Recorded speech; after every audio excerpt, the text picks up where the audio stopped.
It does, however you... That as you continue to do what you do as a legislator and as a public official, remember that there are lots of people, and you said your statements were taken out of context, but a lot of people understood what you said in a very kind of negative way. And so we're just asking that you would be mindful that there are lots of people that are... Well, thank you. I appreciate that, and I am mindful. The thing you have to realize, nobody can please everybody all of the time, Right. okay? And I have done numerous things as an elected official that benefits everybody in my district, regardless of what kind of lifestyle they have, regardless of their race, regardless of their religion, you know. But there will always be differences of agreement. And so on one bill, it might be a bill that everybody agrees with. The way I vote the next time on another bill will only please some, and it will displease others. So I have no problem in representing everybody, seeking to represent everybody in my district. But there's no way any elected official can represent all of the people 100% of the time. And so the way I look at it, when I was knocking on doors back in '04, I mean, I still got it down what I said, you know, when you knock on all the number of doors that we always do, you know. I made this statement. I said I'm running as a decidedly Christian candidate because I believe we're in a cultural war for the very existence of our Judeo-Christian values. And if you agree with me, vote for me. If you don't, then I'm not who you want. And so, you know, I didn't ask 2 years ago. I was in a session after I was first elected. We were in session just barely a month, and I got a call from a little couple saying, "We remember what you said on our door about being a Christian candidate, Christian politician." And so we've run across this book in the library, you know, and you are anyway old enough to remember the little Lulu cartoon. Remember? Sort of. When I'm old enough, but I'm not that. Well, okay. you know, on one shoulder she had the devil saying, do it, you know, on the other shoulder the angel, you know, don't. Well, I remember that day, and that's what I felt like, you know. I thought, good night, I've only been in here not even a month in an issue like this. And then on the other shoulder was, this is why I put you here. So I didn't ask for the library issue. I was representing some constituents, okay? I didn't ask for all of this. I was just sharing what I had been asked to share about what is happening on the political scene. How are Republicans being targeted? So God gave, the way I look at it, God gave me both of these issues.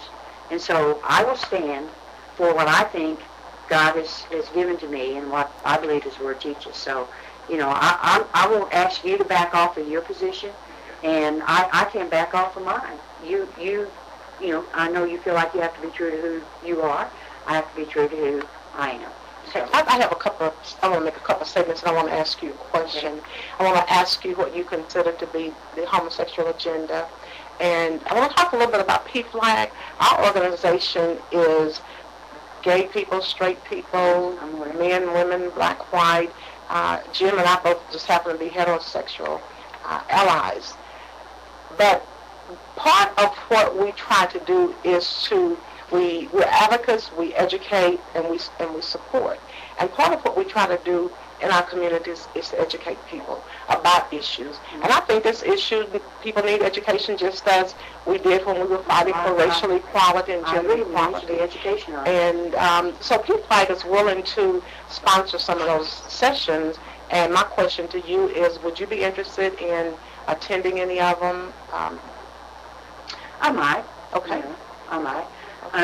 You asked me what is the homosexual agenda. Yes. Okay, of course we all know what an agenda is. An agenda is just a plan, a list of things to do, or an ideological a platform. Right. Okay, and so part of what I have for you, this first, and I only have one copy. This tells you about Tim Gill and some other homosexual millionaires and the strategies that they have developed and what they're using. Okay, and that was the bulk of my. Oh, sure. Okay. Please, yes, yes.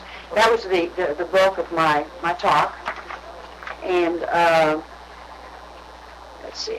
There's homework here for us. I have done. I don't stand up and speak unless I have facts to say. The homosexual agenda. Here's that. There's all kinds of things. I'm sorry this didn't print off any better. Clear. Okay. But there's resources of lesson plans, the Safe Schools Coalition, you know. It's got to be respectful with each other. Sure, But you know. Could you say a little bit more, when you were talking about that earlier, you About what? talking about the homosexual agenda as you see it, you kind of made the quote sign, we used the term equality, and Well, could you okay. say some more about why you don't see Yes. that as equality? Well, the way I see it, Kathy, is that as Americans, you have equality already. What you want is special rights for your lifestyle. That's what I meant. What is special about wanting to have the right not to be fired from your job? Well, okay, number one, you should not be fired from your job. Because I'm gay? Yeah, you shouldn't be. So you would agree that I shouldn't be fired from my job because I'm gay? You know, here's what I think.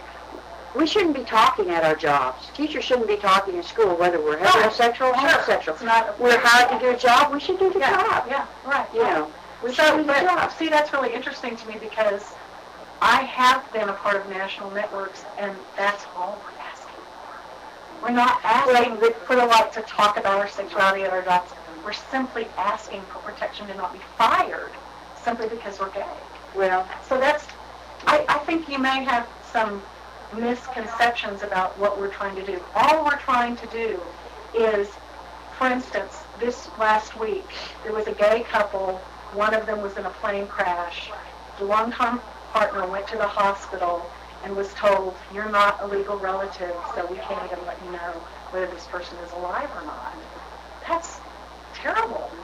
see, that goes back, that's different than a job. That's, to me, that hits at the heart of the whole issue, which is traditional marriage and traditional family. I think that the homosexual agenda is wanting to destroy that, and I think that's the bedrock foundation of this nation, and it needs to be protected. God instituted, before he did anything else, or instituted any other institution, established any other institution, was the family, and that family was one man and one woman. Well, and I can say for myself and many friends that I've worked with, I've never met any gay person who wanted to destroy marriage. I've never met any gay person who wanted to destroy the family.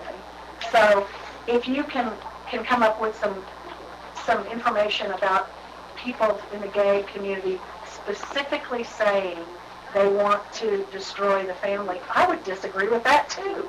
Well, you know, there are always consequences. When you push one particular lifestyle and you want to have the same, what you call equal rights, in violation, what I think is in violation of the Scripture, that is going to be detrimental. And the result will be that in future years, especially as children are indoctrinated, and I will use that word, into the thinking that homosexuality is a normal alternative lifestyle. Matter of fact, I just read a thing yesterday, the day before, where for the